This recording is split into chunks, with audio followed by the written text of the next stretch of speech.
The countdown is coming to a close, or maybe for you, it's even over. The papers are graded, the classroom's packed up, the last bus has pulled away. And if you're anything like most teachers right now, you're dreaming about sleeping in and sitting outside during the day when the sun is actually out, finally taking a deep breath, getting that opportunity to go to the bathroom when you want to. But here's something I've noticed after working with teachers for years and being one myself. Some teachers come back at the beginning of the next school year feeling refreshed and inspired and ready for a new year.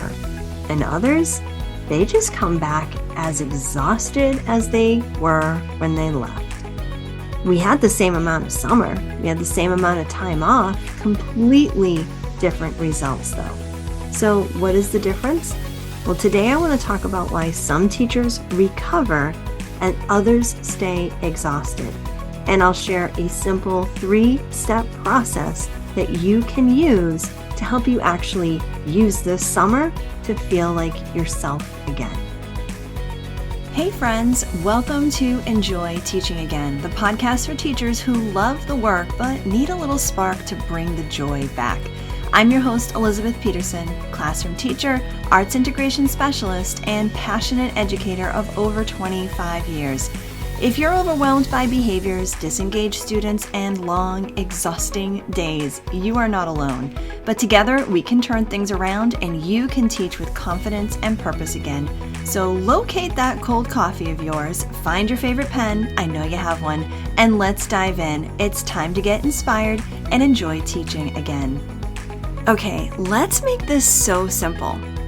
You do not need another 400-page teacher manual. You don't need another random PD session. You don't need a full classroom makeover. And for heaven's sakes, you do not need a new initiative. What you need is a reset. You need a clear plan. And that's exactly what the Classroom Reset gives you. It is a step-by-step framework that you can move through at your own pace. It's short trainings, practical strategies, and immediate implementation. I mean, you can learn something one day and put it into practice the very next day. No fluff, no overwhelm, no stress. We're all about no stress here at the Inspired Classroom. And no adding 17 new things to your plate or having to carve out time in your day to implement these things. This is going to dramatically change your teaching and your classroom in some of the smallest and most powerful ways possible. You're going to take what fits your style, your grade, your content, your students, and you implement it right away. In just the first week, I promise you, you're going to start noticing a difference. So if you're done spinning your wheels and you want a clear path forward, this is it. Go to theinspiredclassroom.com/reset and let's make this so easy. One of the biggest myths that teachers believe is that burnout will automatically start to disappear once summer starts.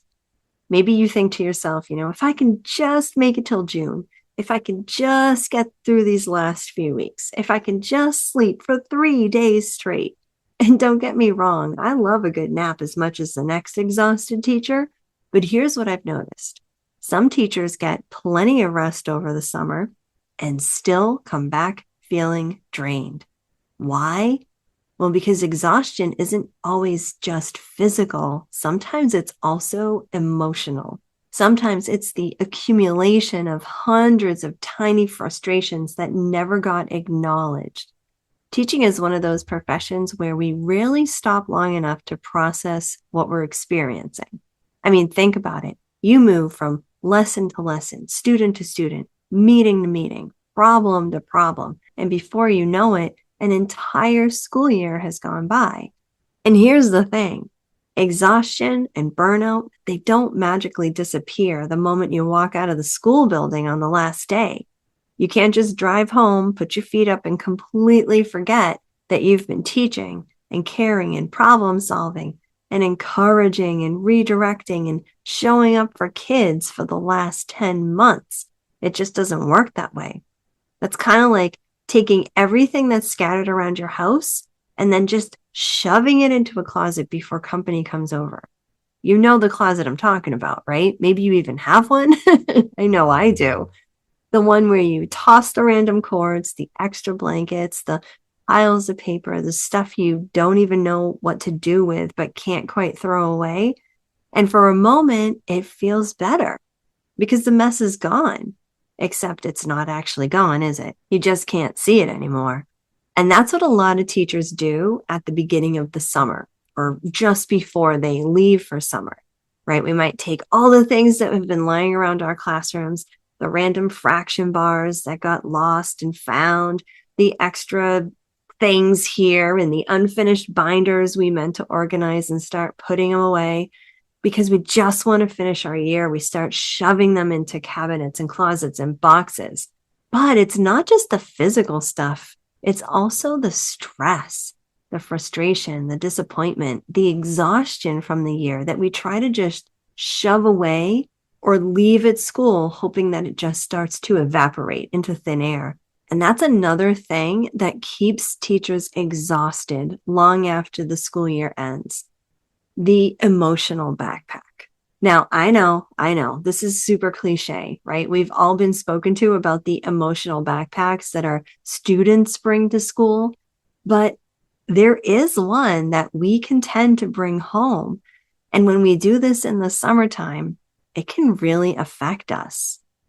Now, even if you're super stellar at packing up your classroom for the summer, you can still start your summer feeling really depleted because that invisible backpack, it's like every year we add more things to it. Maybe it's a difficult student, a tough parent interaction, a lesson that completely bombed, a classroom goal that we never got to reach, a student we worried about all year, even a colleague conflict or a moment we wish we had handled differently. The thing is, even if we can't recall specific things or name what's bothering us, it's there. And we throw all of it into this backpack and just keep walking. The problem is that you get so used to it, you keep carrying it, you forget it's there, and you can tend to bring it home even into the summer. And here's something to consider. The fact that you have this emotional backpack, it means you care, but caring and carrying aren't the same thing. You can care deeply about a child without taking responsibility for every outcome in their life. Sometimes we have to remind ourselves, I was part of their story, but I was not responsible for writing their entire book. But the answer isn't to just take that backpack and toss it into the closet with everything else and slam the door shut, because again, that might make it disappear for a little while, but it won't help you walk back into school feeling truly refreshed and ready for a new year. Shoving things into the closet, it doesn't make them go away. It just delays things. It delays you recovering. It delays you from the healing that you might need. It delays the opportunity to sort through things that may have happened, figure out lessons you want to keep, and just let go of any of the weight that you don't want anymore. And before you know it, you're standing at the beginning of a brand new school year, carrying around things that belonged in the last one. That's why summer isn't just about rest. It really is about recovery so that you can enter a new school year truly refreshed and ready. Think about a real closet for a moment. If every year you kept throwing more and more stuff in there without ever cleaning it out, eventually you'd run out of room, right? You wouldn't be able to find what you need. You'd probably open the door and things would start coming out. That's what can happen emotionally too. The things we don't process, they don't disappear. They just get stored away until something reminds us that they're still there. And that's why, while some teachers come back to school feeling truly refreshed, others feel like they never left. And it's not necessarily about giving yourself time to rest more. It's also about taking some time to sort through some of the things that maybe happened during the year. That's why I want to share with you 3 simple steps that can help you to clean out the closet this summer. And the first step is to reflect. I'll tell you, so much of what we need as teachers starts with reflection. And I want you to think about reflection like cleaning out a cluttered closet. You probably know this feeling, right? You open the closet and things start falling right out, right? There's a sweater you forgot you owned, or a box you moved 3 times and never opened, the random stuff you're pretty sure you might need someday. And even though you've learned to live with that clutter, it still takes up space. It takes up mental space, it takes up physical space, and it even takes your energy. And then one day you finally decide, all right, that's it. I'm cleaning this thing out. So you pull everything out. And for a while, it actually might look worse, right? Your whole room is covered in piles. You find things you forgot were even there, things that maybe don't even fit you anymore, things that you don't even like anymore. But then something interesting happens. You start making decisions. You think, okay, this is going to stay, this is going to go, this belongs somewhere else. This has served its purpose, and I no longer need to have it in here anymore. And when you're finished, the closet isn't just cleaner.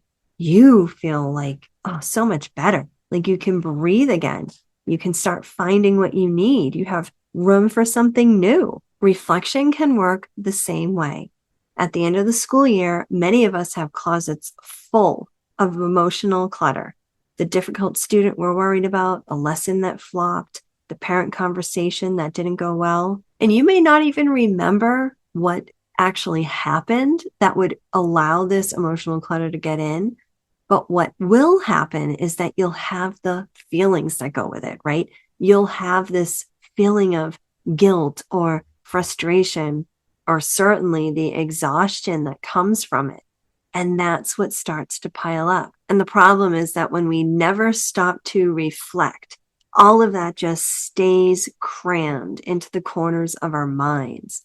We keep adding more and more until we're carrying around an entire year's worth of emotional clutter. Now, reflection, it gives us permission to just kind of pull it all out, to look at it honestly, and to decide what we want to keep, what we want to learn from, and what we're finally ready to let go of. And just like cleaning out a closet, the goal isn't perfection. The goal is to get some space, space to breathe, space to heal, space to be creative again, and of course, space to enjoy teaching again. Because sometimes what feels like burnout isn't that you've lost your passion. It's that your mind is so cluttered with everything that you've been carrying that there's no room left for joy. And I'm telling you, summer is the perfect time to start clearing some of that space out. And if you want some guidance in how to really utilize some reflection time to really get that stuff out and start to sort it out, I want you to go check out episode 140. It was just a couple of episodes ago where I talked a lot more about how to take that reflective time and really land softly into summer break. So that will give you some good guidance in that direction. So now we'll go to the next step. After reflection is release, because you can't carry everything. I know you probably try. I know I try sometimes. So many of us teachers try to just carry everything and shove it down, but you can't carry the student that you couldn't quite reach. I know it's sad. I know it's hard. You can't carry that parent email that still bothers you. I've had a few in my career, let me tell you. You can't carry the lessons that flopped, and maybe it was during an observation, which makes it even harder, right? You can't carry that behavior issue that seemed to just consume every ounce of your patience. You can't carry the guilt.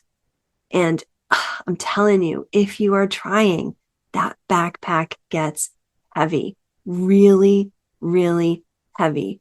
I often talk about those moments that feel like a 50-foot tidal wave crashing into your classroom, right?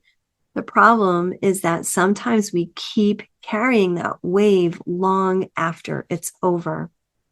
Summer, it's not just a time to rest your body, it's a chance to release what was never yours to carry forever.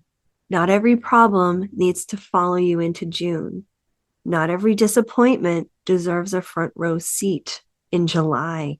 Sometimes healing starts by deciding, I'm taking that lesson, but I'm leaving the weight behind.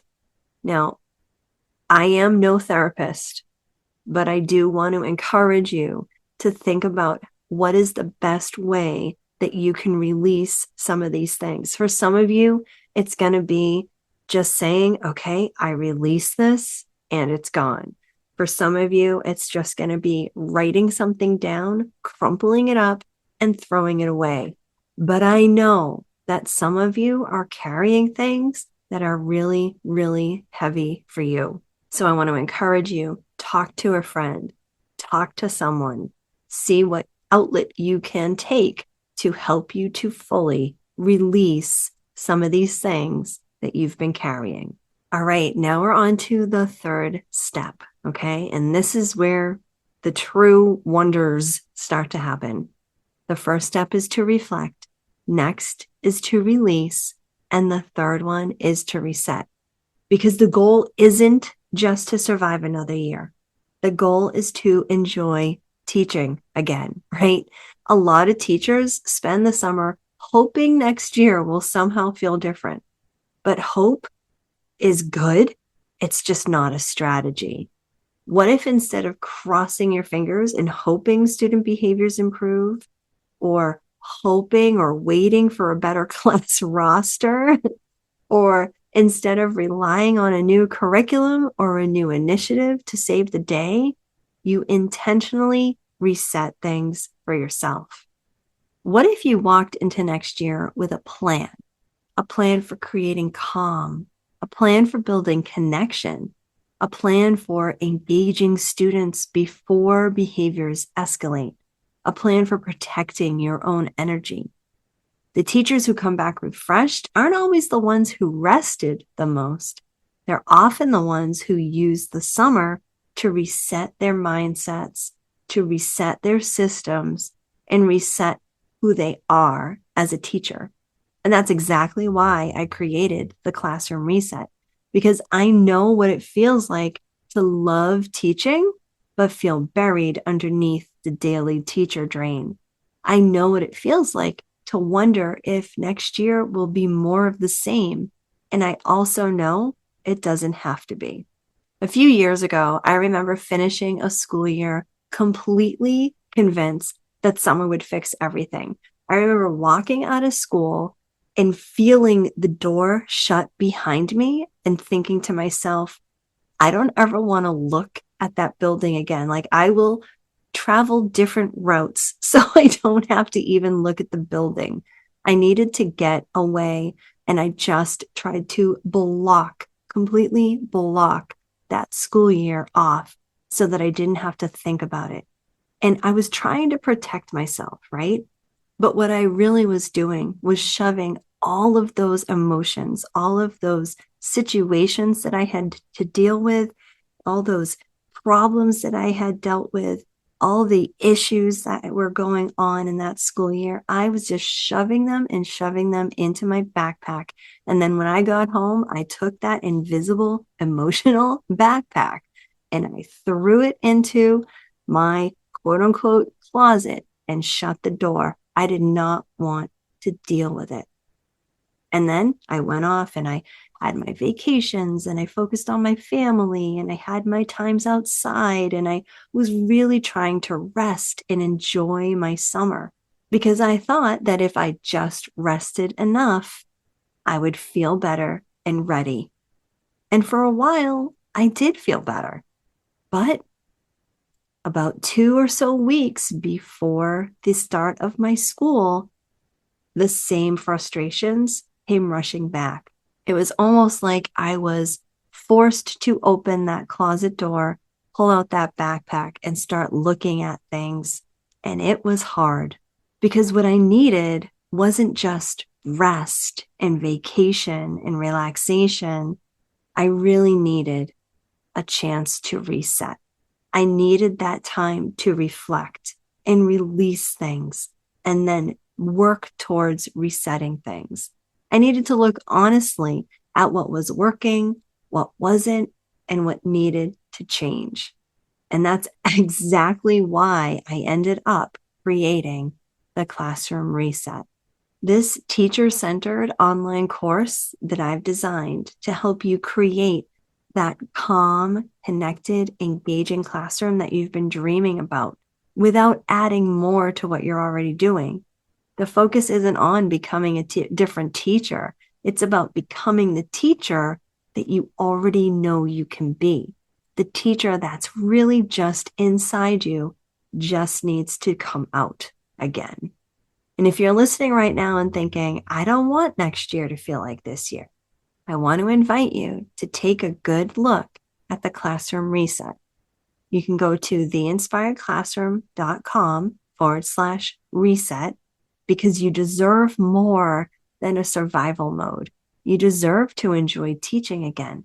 And this summer could just be the perfect time for you to jump in and do this reset for yourself. Listen, recovery isn't just about rest. It is about reflection. It's about releasing, and it's about resetting yourself. You've got this. I hope you enjoy your summer. Take care of yourself. And remember, the best version of next school year starts with the choices that you make this summer. All right, I'll see you next time. I hope this episode inspired you, encouraged you, or gave you a fresh idea to try. And if so, I would love for you to take a screenshot and text it to one of your teaching buddies. I'm so grateful that you landed here with me today, and it would mean the world to me if you would leave me a review over on Apple Podcast. Thanks so much for being here, and I'll catch you on the next episode. This is Elizabeth Peterson reminding you to get inspired so you can be inspiring to your students and enjoy teaching again.